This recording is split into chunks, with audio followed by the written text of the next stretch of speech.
Welcome to our channel. నా పేరు నరేష్. ఆంధ్రప్రదేశ్లో వైసీపీ ఓడిపోయిన తర్వాత ఆ వైసీపీకి సపోర్ట్ చేసే బులుగు మీడియా, అదేనండి బ్లూ మీడియా, ఆంధ్రప్రదేశ్లో ఆ ప్రసారాలు, ఆ ఛానళ్ళ ప్రసారాలు ఆగిపోతున్నాయంటే ఖచ్చితంగా ఆగిపోతున్నాయి అని విశ్వసనీయ వర్గాల సమాచారం. ముఖ్యంగా సాక్షి, టీవీ9, ఎన్టీవీ, 10 టీవీ ఇవన్నీ కూడా వైసీపీకి కొమ్ము కాచాయి. ఇది బహిరంగ సత్యం. దీనికి సంబంధించి బులుగు మీడియా ఏదైతే ఉందో, అంటే టీడీపీకి సపోర్ట్ చేసే ఎల్లో మీడియాని ఎలా అంటారో వైసీపీకి సపోర్ట్ చేసిన మీడియాని బులుగు మీడియా అంటారు. సో ఆ బ్లూ మీడియాని ఆపేస్తున్నారా ప్రసారాలు అంటే ఖచ్చితంగా ఆపేయడానికి స్టెప్స్ తీసుకుంటున్నారట. దీనికి సంబంధించి ఆంధ్రప్రదేశ్లో ముఖ్యంగా సాక్షి ఆల్రెడీ మొత్తం బ్లూయిష్ అయింది. మొన్నటి వరకు సాక్షి ఎల్లో కలర్, రెడ్ కలర్ లో ఉండేది. ఇప్పుడు మొత్తం బ్లూ మీడియా అయిపోయింది. సో దీనికి సంబంధించి మొట్టమొదటిగా సాక్షి, అలాగే 10 టీవీ, ఎన్టీవీ, 10 టీవీ ఇవన్నీ కూడా మొత్తం స్టాప్ అయ్యే అవకాశం ఉందంట. అలాగే సాక్షి ఫేక్ సర్క్యులేషన్ ని చూపించారు గతంలో. ఏదైతే వాలంటీర్లు కానీ, ముఖ్యంగా ప్రభుత్వ కార్యాలయాల్లో కానీ ఇవన్నీ కూడా సాక్షి పేపరే ఖచ్చితంగా వేయించుకునేవారు. ముఖ్యమంత్రిగా జగన్మోహన్ రెడ్డి ఏ రోజైతే తను అధికారం తీసుకున్నాడో అప్పటి నుంచి ఆంధ్రప్రదేశ్లో ఈనాడుని డమ్మీ చేసి సాక్షి సర్క్యులేషన్, సాక్షి పబ్లికేషన్స్ ఎక్కువే విధంగా ఇక్కడ ఈనాడుని దెబ్బతీసే విధంగా జగన్ అయితే వ్యూహాలు పన్నాడు. ముఖ్యంగా ఎక్కడ చూసినా కూడా ఆయన ప్రభుత్వ కార్యాలయాల్లో కానీ, వాలంటీర్ల వ్యవస్థలో కానీ ఎక్కడ చూసినా ప్రభుత్వానికి సంబంధించిన యాడ్లు కానీ అన్ని సాక్షికే ఇవ్వడం, అలాగే ఆయా కార్యాలయాల్లో సాక్షి పేపర్ని ఖచ్చితంగా వేసుకోవాలి అని ఒక ఆర్డర్ని పాస్ చేయడం. మొత్తానికి సాక్షి సర్క్యులేషన్ పెరిగింది. కానీ పెరిగిన సాక్షి సర్క్యులేషన్ కంటే కూడా ఫేక్ సర్క్యులేషన్ చూపించి దాదాపు 12 లక్షల సర్క్యులేషన్ సాక్షికి ఉందని చూపెట్టారు. మొత్తానికి ఆంధ్రప్రదేశ్లో ప్రభుత్వం మారగానే, అంటే వైసీపీ పోగానే టీడీపీ ఇంకా ప్రమాణ స్వీకారం కూడా అవ్వలేదు. ఈలోపే అక్కడ సాక్షికి సంబంధించిన సర్క్యులేషన్ నిజమా కాదా అని ఆరా తీస్తే దాదాపు 12 లక్షల ఫేక్ సర్క్యులేషన్ బయటపడింది.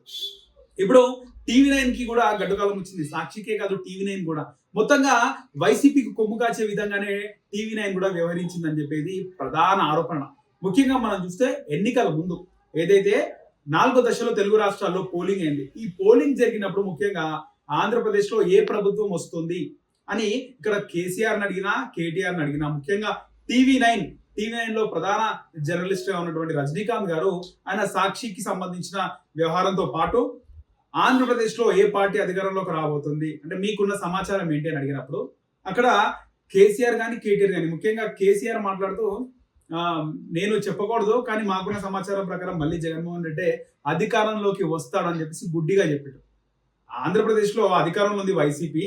అధికారం ఉన్న వైసీపీ ప్రభుత్వ పాలన ఎలా సాగిస్తుంది, ముఖ్యమంత్రిగా జగన్మోహన్ రెడ్డి ఎలాంటి పరిపాలన ఇస్తున్నాడు, ఆంధ్రప్రదేశ్ అభివృద్ధి జరిగిందా, రాజధాని ఏమైనా నిర్మాణం అయిందా, ఆంధ్రప్రదేశ్లో ఉద్యోగాలు వచ్చాయా, ఆంధ్రప్రదేశ్ ఏమైనా డెవలప్మెంట్ అయిందా, అసలు ఆంధ్రప్రదేశ్ ప్రజలు సుభిక్షంగా ఉన్నారా, లేదా ఉద్యోగాల కోసం యువత పక్క రాష్ట్రాల్లో బాధపడుతున్నారా, హైదరాబాద్, బెంగళూరు, చెన్నై లాంటి ప్రాంతాల్లో ఆంధ్రప్రదేశ్ కి చెందిన యువత, ఆంధ్రప్రదేశ్ ప్రజలు ఎంతమంది ఉన్నారో అనేది ఏది కూడా ఆరా తీయకుండా కేవలం జగన్మోహన్ రెడ్డి పరిపాలన ప్రజలు కోరుకుంటున్నారు, మళ్ళీ వైసీపీ వస్తుందని నాకున్న సమాచారం అని కేసీఆర్ అన్నాడు. సో కేసీఆర్ లాంటి వ్యక్తి ఇక్కడ తెలంగాణ తెచ్చిన వ్యక్తిగా, తెలంగాణ ముఖ్యమంత్రిగా 2 టైమ్స్ ఉన్న కేసీఆర్ ఆంధ్రప్రదేశ్ లో మళ్ళీ జగన్మోహన్ రెడ్డి వస్తాడు అన్నప్పుడు ఖచ్చితంగా ఆ ఎఫెక్ట్ అనేది ఆంధ్రప్రదేశ్ లో ఉంటుంది.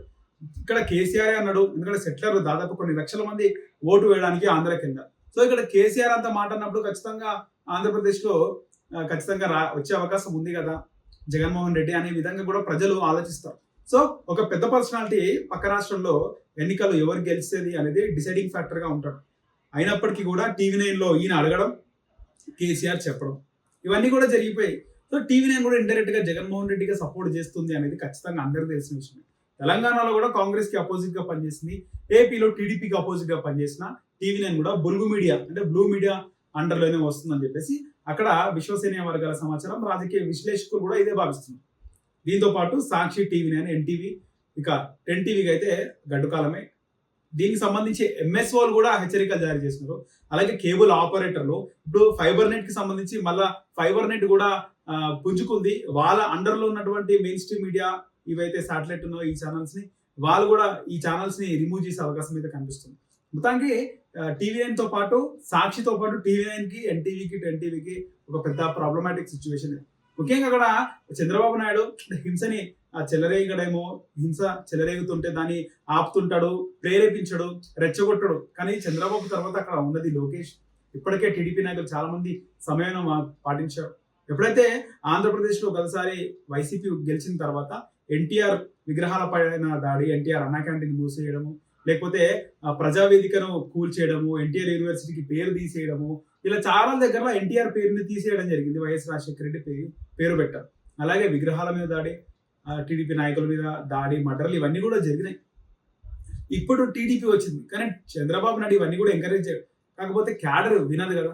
ఇన్ని రోజులు వాళ్ళు ఎన్ని దెబ్బలైనా, కేసులైనా, వాళ్ళ కుటుంబ సభ్యులను చంపినా, వాళ్ళ పైన దాడులు చేసినా కూడా ఓర్చుకొని ఉన్నారు పార్టీ కోసం. కానీ పార్టీ అధికారంలోకి వచ్చినాక వాళ్ళైతే వినే ప్రసక్తి ఉండదు. కానీ ఇక్కడ చంద్రబాబు నాయుడు ఎంకరేజ్ చేయకపోయినా కూడా లోకేష్, పవన్ కళ్యాణ్ వీళ్ళందరూ మరీ మనం సమయంగా ఉండాలి, మరీ సైలెంట్ గా ఉండాలి అని అయితే చెప్పరు.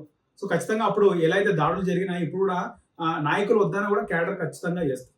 సో ఎలాగైతే ఇన్ని రోజులు TV9 కి, సాక్షికి వీళ్ళంతా భయపడి ఉన్నారో, సో ఖచ్చితంగా ఇప్పుడు టీడీపీ అధికారం వచ్చింది కాబట్టి ఖచ్చితంగా ఇక్కడ నాయకుడు వినకపోయినా కూడా వెనుకలు ఉన్న క్యాడర్ కానీ, కొన్ని కీలక నాయకులు కానీ ఈ ప్రధాన మీడియా పైన అయితే చర్య తీసుకునే అవకాశం అయితే ఖచ్చితంగా ఉంటుంది.